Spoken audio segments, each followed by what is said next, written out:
27 જુલાઈ 2026 Shanidev mean રાશિમાં થઈ જશે વક્રી।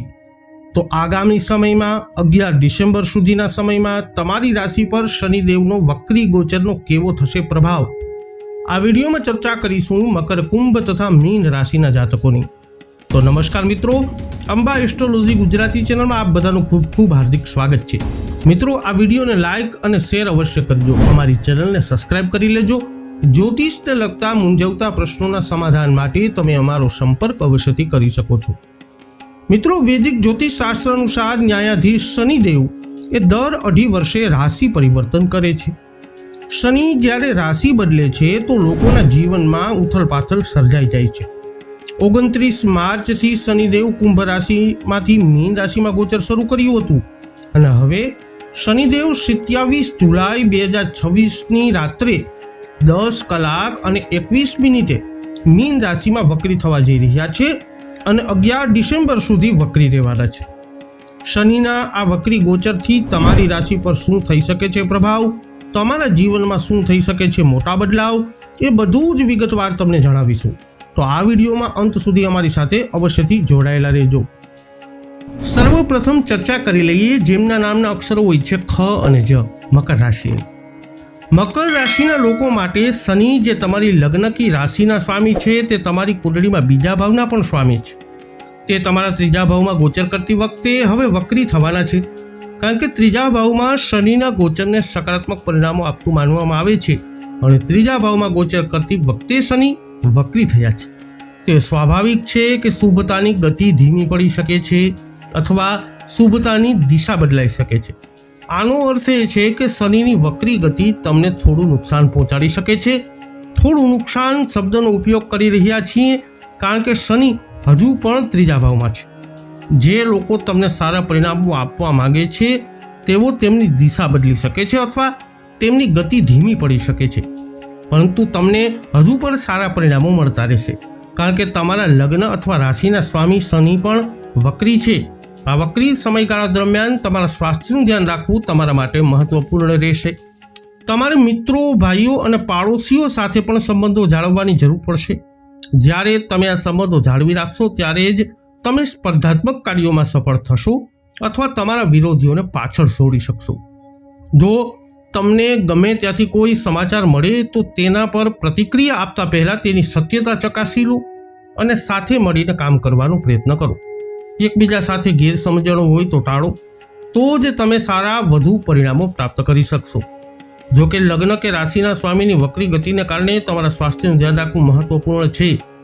ધન સ્થાનના સ્વામીની વક્રી ગતિને કારણે નાણાકીય અને પારિવારિક બાબતોમાં પણ સતર્ક રહેવાની જરૂર પડશે।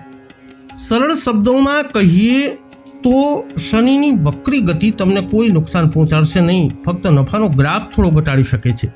તે જ સમયે તમારે કેટલીક બાબતોમાં વધુ સાવધાની રાખવાની જરૂર પડી શકે છે। હવે વાત કરીએ જેમના નામના અક્ષરો હોય છે ગ, શ, શ, કુંભ રાશિની।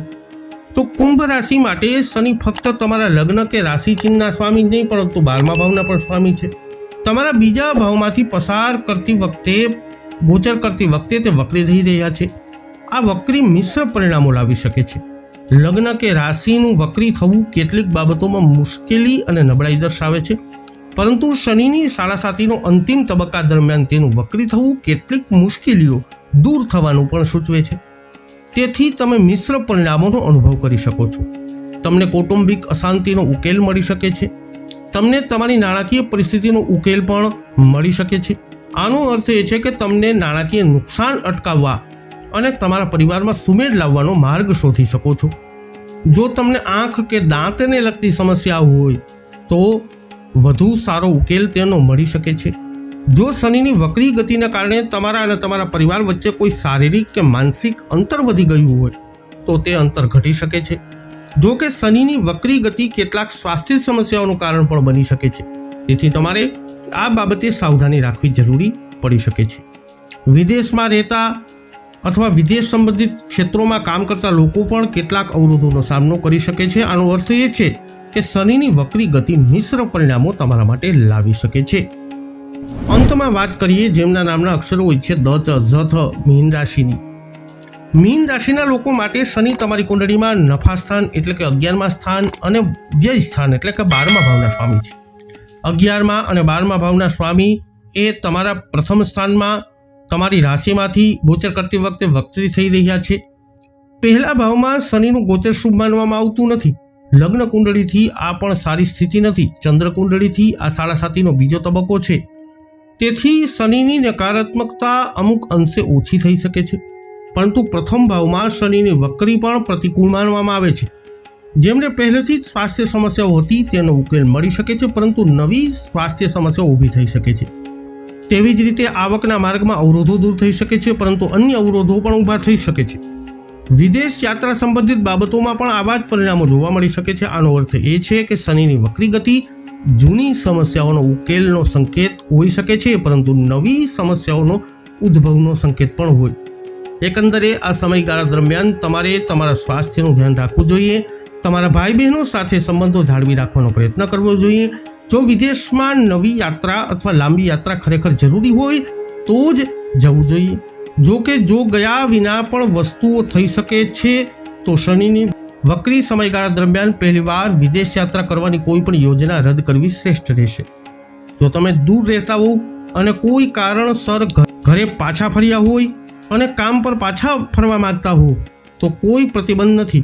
શનિની વક્રી દરમિયાન તમારે ફક્ત તમારા પરિવારનું જ નહીં પરંતુ તમારા ભાઈ બહેનો અને મિત્રોનું પણ ધ્યાન રાખવાની જરૂર પડશે.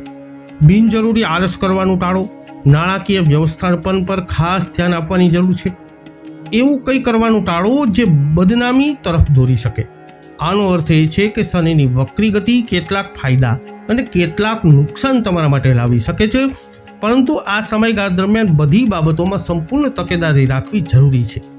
તો જ તમે નકારાત્મકતાથી પોતાને બચાવી શકશો.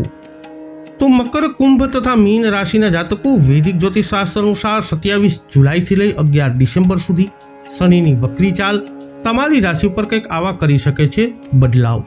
આ વિડીયો અંગેના તમારા અભિપ્રાય, તમારા મંતવ્યો કોમેન્ટમાં જણાવજો.